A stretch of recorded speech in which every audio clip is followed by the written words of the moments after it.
mundo ya se había olvidado de la guerra civil de Siria. Parecía un conflicto, en todo caso, viviendo sus estertores. Quedaban milicias, se sabe que todavía hay grupos yihadistas controlando algunos territorios, o sea, se sabe que el ejército nacional sirio no controla la totalidad del territorio. En el extremo noreste hay un territorio controlado por los peshmergas, las milicias kurdas, que casi están siendo, de hecho, un estado autónomo, con la capital en Raqqa, la ciudad que fue capital del califato que había creado ISIS en su momento, en plena guerra civil siria. También hay milicias sunitas que responden a Turquía en la frontera norte de Siria, casi ya contra el inicio del territorio turco, y quedaba una milicia, la descendiente del Jabhat al-Nusra o Frente al-Nusra, controlando gran parte de la provincia de Idlib, más cerca de la frontera con el Líbano. Pero también en la frontera sur, también casi en el límite con el reino hashemita de Jordania, hay milicias que controlan territorios, pero ya son porciones mínimas. Al grueso del territorio lo controla el Ejército Nacional Sirio, que responde al régimen que encabeza Bashar al-Assad y tiene su centro vital en la ciudad de Damasco, la capital del país. Desde el 2016 empezó a consolidarse el poder del régimen que había tambaleado. Parecía que se iba a hundir. En realidad, si hubiera hundido, la primavera árabe lo habría sepultado si no lo hubiesen rescatado los rusos, los iraníes y el Hezbollah, el brazo iraní en el Líbano. El Hezbollah, los rusos y los iraníes ayudaron de mil modos, los rusos directamente, actuando militarmente, sobre todo a través de su fuerza aérea, los iraníes financiando milicias e incluso entrando directamente al territorio sirio, y Hezbollah, que mandó miles y miles de combatientes a ayudar al Ejército Nacional de Siria. Pero bueno, de repente el mundo recordó que esa guerra todavía no había terminado.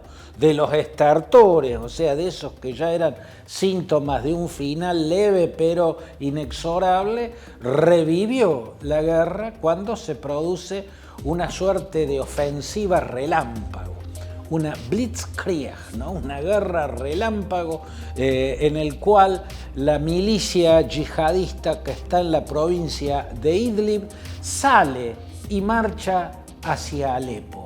La conquista de Alepo por parte de los rusos fundamentalmente, que la arrasaron, la bombardearon y masacraron a una gran parte de la población de Alepo, pero la reconquista de Alepo, que había estado en manos yihadistas, por parte de los rusos, permitió el reingreso del Ejército Nacional Sirio en el 2016.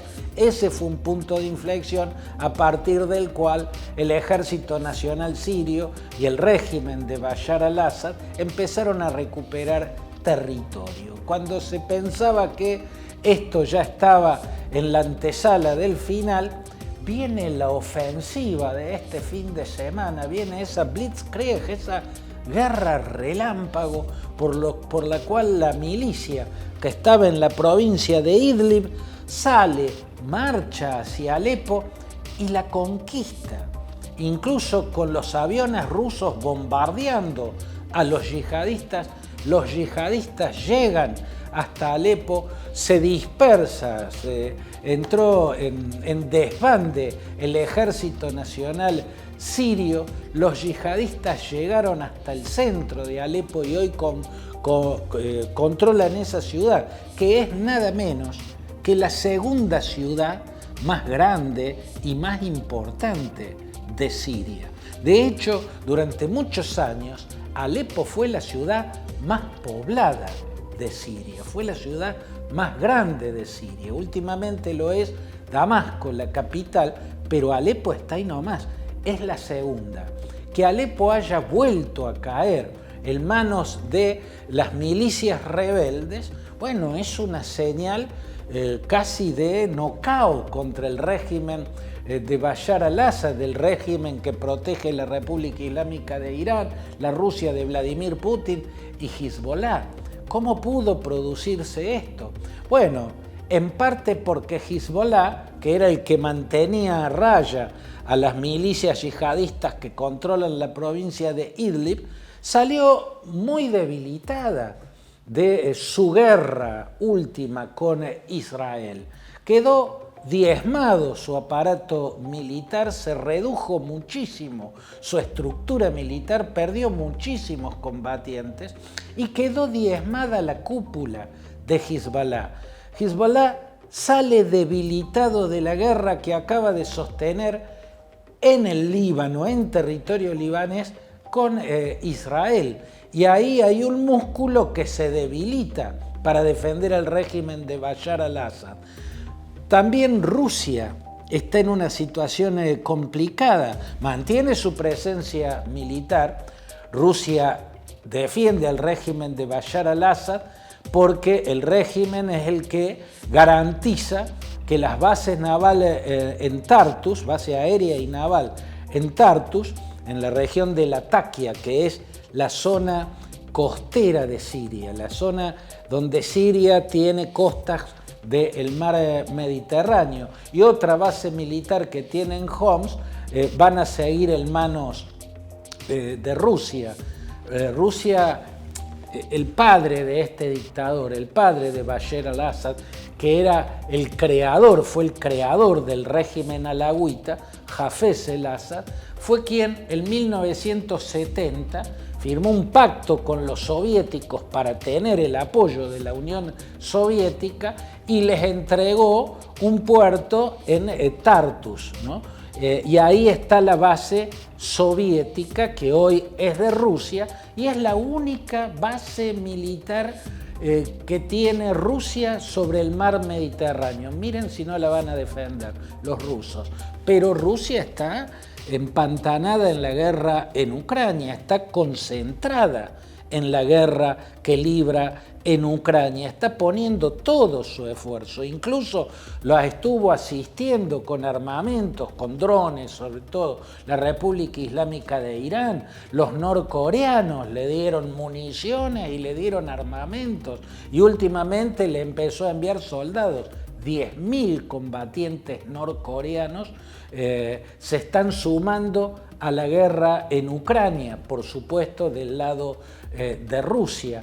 Este era un momento clave. También Irán quedó desconcertado y un poco groggy de la guerra entre Israel y el Hezbollah sobre territorio libanés. Entonces, de repente, aprovechando este momento, el llamado Hayat Tahrir al-Sham, ¿no?, que significa, la traducción sería el Comité de Liberación del Levante, o la Organización para la Liberación del Levante, que es una acumulación de varias milicias, sale de Idlib y lanza una operación en gran escala y logra conquistar Alepo, y donde puso en desbanda al ejército del régimen sirio, ¿no? Ahí se da este golpe de efecto que es tan fuerte y automáticamente, mientras el mundo empieza a conocer esa sigla HTS, que es la sigla de Hayat Tahrir al-Sham, también vuelve a ver la palabra Al-Qaeda. ¿Por qué reaparece la palabra Al-Qaeda? Porque está vinculada al HTS, al Hayat Tahrir al-Sham. ¿Y de dónde viene ese vínculo?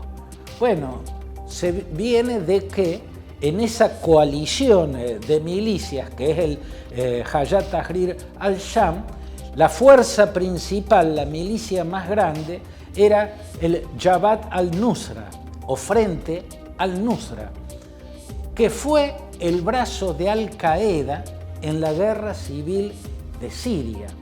Recordemos que Al-Qaeda crea una organización, un brazo en Irak durante la guerra civil en Irak tras la caída de Saddam Hussein. La creó un lugarteniente jordano que tuvo en Afganistán Osama Bin Laden, Abu Musab al-Zarqawi, creó Al-Qaeda Mesopotamia, o sea, Al-Qaeda en Irak. Muere al-Zarqawi y Al-Qaeda Irak, cuando estalla la guerra civil en Siria, se disgrega en dos fuerzas. Una se convierte en el Estado Islámico Irak Levante, ISIS. Esa era la rama que lideraba Abu Bakr al-Baghdadi, ¿no? El ISIS rompe totalmente relación con Al-Qaeda y se va a combatir a Siria recibiendo financiación de Arabia Saudita. Y por otro lado se va el Jabhat al-Nusra, pero convertido en un brazo de Al-Qaeda en la guerra civil de Siria. No rompe con Siria, ¿no? Entonces al-Baghdadi crea ISIS por un lado y por otro lado Abu Mohammed al-Jawlani es quien crea al-Nusra, ¿no? El brazo de Al-Qaeda en la guerra civil de Siria. En el 2016, pierden Alepo y en el 2017 Jawlani va a romper relación con Al-Qaeda, rompe en buenos términos, se lleva bien con el líder actual de Al-Qaeda, Ayman al-Zawahiri, el médico egipcio que sucedió a Bin Laden como número 1, mantiene una buena relación, pero ya no es el brazo de Al-Qaeda en Siria, ¿no? Entonces, al hacer esa ruptura, se convierte en un movimiento más moderado, tenuemente más moderado, pero más moderado al fin. Sigue planteando crear un califato en Siria que tenga como leyes la Sharia, la ley coránica, pero ya no con los rigores del wahabismo que profesaba Al-Qaeda, ¿no? Que es muy cercano al de ISIS. ISIS es todavía más extremo que Al-Qaeda. Bueno, al-Nusra se convirtió el menos extremo que Al-Qaeda. De ese modo consiguió el apoyo de Turquía y de ese modo consiguió tal vez secretamente, esta es una de las teorías, una de las hipótesis, contactos y ayudas desde Israel e incluso desde los Estados Unidos. Suena raro que algo que fue un brazo de Al-Qaeda después termine siendo de algún modo aliado de Israel y de los Estados Unidos. De algún modo, y siempre planteado en términos de hipótesis, no de certeza. La cuestión es que con ese nuevo perfil más moderado, el Jabhat al-Nusra se asocia con el Ejército Libre de Siria, que fue el que al estallar la primavera árabe en Siria, un grupo de oficiales se fue del Ejército Nacional y creó esa milicia para luchar contra el régimen de Bashar al-Assad. Y además del Ejército Libre de Siria, hay otras milicias también salafistas, o sea, también corrientes sunitas muy duras, muy oscurantistas, pero no tanto como ISIS.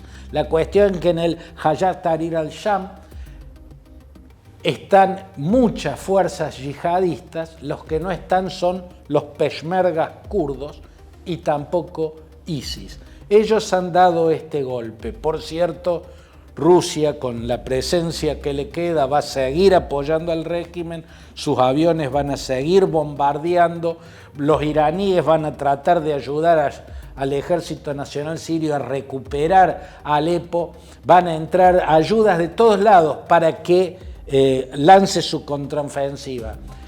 Pero los yihadistas lograron algo muy importante y ya lo lograron, un golpe simbólico muy fuerte. En el corazón de Alepo tumbaron una estatua de al-Assad, no de Bashar al-Assad, el actual dictador, sino de su hermano mayor, Basel al-Assad. Bashar al-Assad era el primogénito del dictador que fundó el régimen, que era Hafez el-Assad. Bashar al-Assad era el destinado a heredar el poder absoluto que detentó su padre cuando él muriera.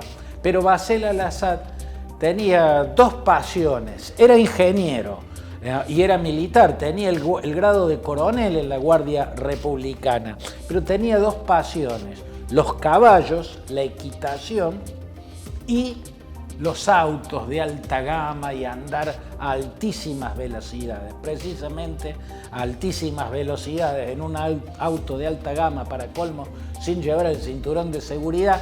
Una noche de niebla se mató cerca del aeropuerto de Damasco. Entonces se quedó sin el primogénito sucesor de Hafez el-Assad. Por eso tuvieron que buscar a Bashar al-Assad, que nunca había querido saber nada con la política, era oftalmólogo, se radicó en Londres, se casó con una londinense. Bueno, lo trajeron de vuelta y lo hicieron cargo, se convirtió en un dictador. Al principio intentó democratizar su país, pero luego se convirtió en un dictador como había sido su padre. En el corazón de Alepo había una estatua ecuestre de Bashar al-Assad, ¿no? Así, con el caballo rampante, casi como una imagen que lo acercaba a Salahadín o Saladino, ¿no? El gran combatiente que luchaba contra los cruzados medievales que llegaban de Europa para conquistar Jerusalén. Bueno, a esa estatua los yihadistas la voltearon en el centro de Alepo, ¿no? O sea, terminó cayendo la estatua de un Assad, como había caído la estatua de Saddam Hussein en Bagdad, la estatua del dictador tunecino, que es donde comenzó la primavera árabe, la estatua de Mubarak en Egipto, la estatua de Muammar Gaddafi en Trípoli, en fin, una estatua más que cae. Y eso ya es un logro. Por lo menos le avisaron de ese modo al mundo que la guerra civil en Siria no había terminado.